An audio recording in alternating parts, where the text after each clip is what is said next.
Čau, tady je Teodor. A týchto otázok, 5 otázok na Teodora. Už sa nám tašom ale tretíkrát, ale fakt sa to už podarí. Takže ja som tu s ním, Mazi, ja, áno.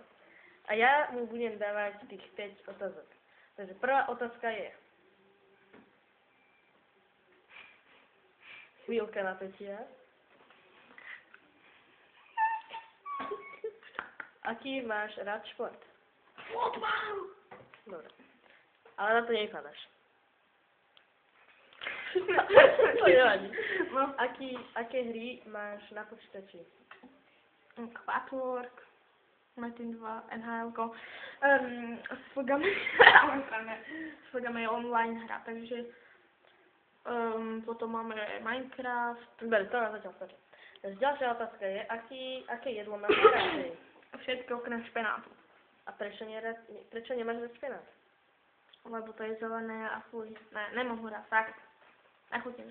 Dobre. A poslední otázka zní... Pozdravuješ všetkých divákov?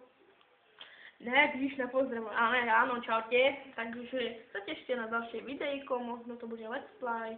Takže... Play. To je jedno. To sú dve.